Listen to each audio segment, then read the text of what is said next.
Good evening, or rather good morning, because it is 5:30 in the morning here in the UK. I've just watched Smallville Season 9, Episode 3, titled Rabid, a little bit later than usual because I was actually falling asleep before I decided to watch it, even though I said I'd wake up at 2:30 to watch it. Didn't actually get up to about 4:20. So, this episode, Rabid, the title itself says it all. Basically, what we find is a Kryptonian disease or virus has been let out, which turns the humans into zombies, and the only way to cure them is to use a Kryptonian antidote, off of Kryptonian blood, basically.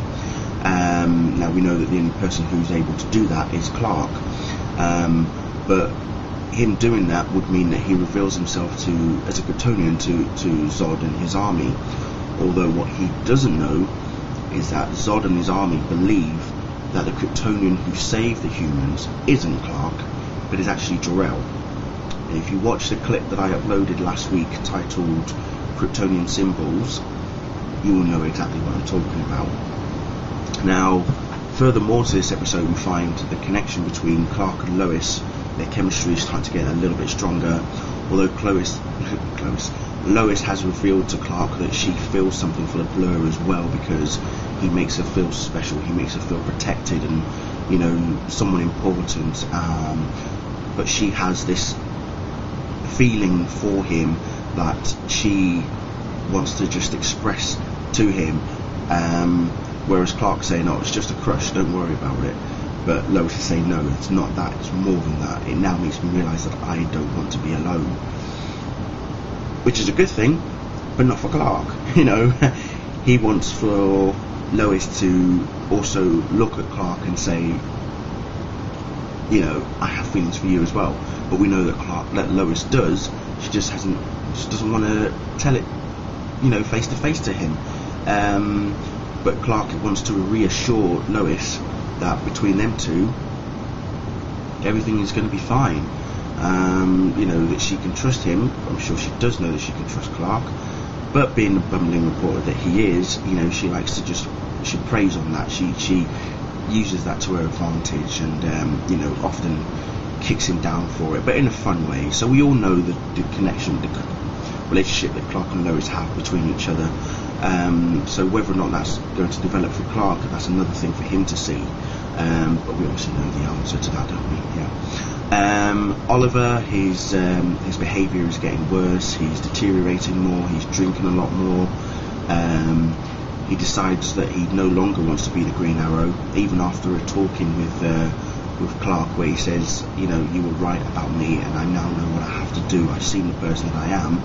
What he was actually trying to say was, you know what it is, Clark? Thanks, but nah, it's not going to happen anymore. You know, I'm no longer going to be that person. This is who I am, and that's the way it's going to be, whether you accept it or not. So we see that he burns his Green Arrow costume, and it's like, oh dear, that's him saying that he no longer wants to be a superhero. He doesn't want to be in a costume anymore. He's just going to live the life that he wants to live because, well, he can, kind of thing. What else do we find? One of Zod's army member portrays is seen as a doctor in this episode. Explains to Dr. Emil Hamilton about the virus, how it would spread, or how it was likely to spread. But what we find is that he was the one to find out whose blood was used. When they found out that Jor-el's symbol was found, they then believe that Jor-el is the one who's been saving the humans, who released his blood for the antidote.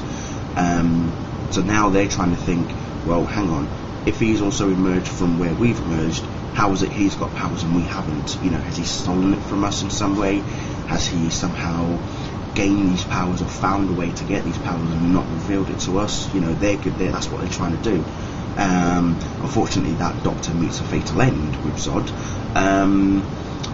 What else do we see? Chloe is watching the rest of the heroes very closely in a way that I didn't expect. She's actually spying on them, because we find Oliver, he finds a spying device on him during an intimate scene with the policewoman, by the way. but the first person that pops into his head who he thinks is watching him is Tess Mercer.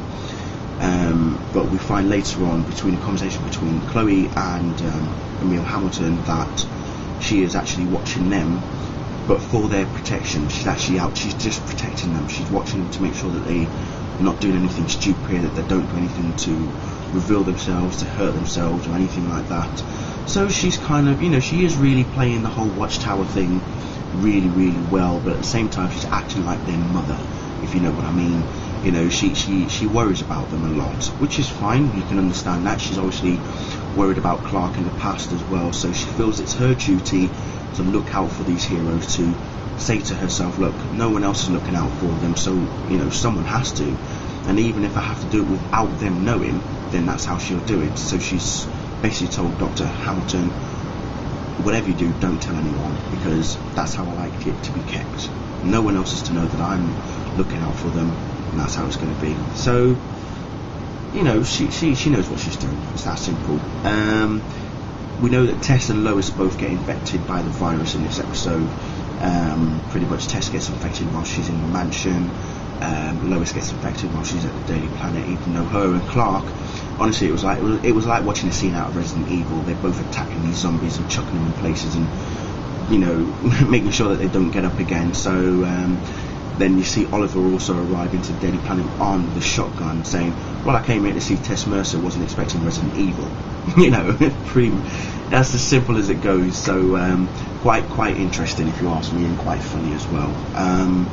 So yeah, quite an intense and very, very dark scene episode this was, but at the same time, as I say, it was very, very emotional in some places as well, especially between Clark and Lois.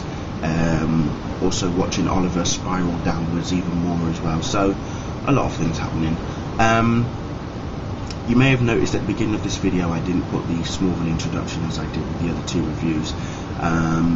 If you do want me to still put it up, let me know. It's just I'm trying to be very careful this time around not to get my account shut down yet again by YouTube because of copyright and all that sort of crap.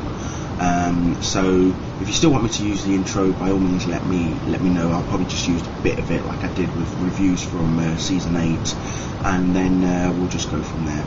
Okay, thanks for watching, and I'll see you all soon.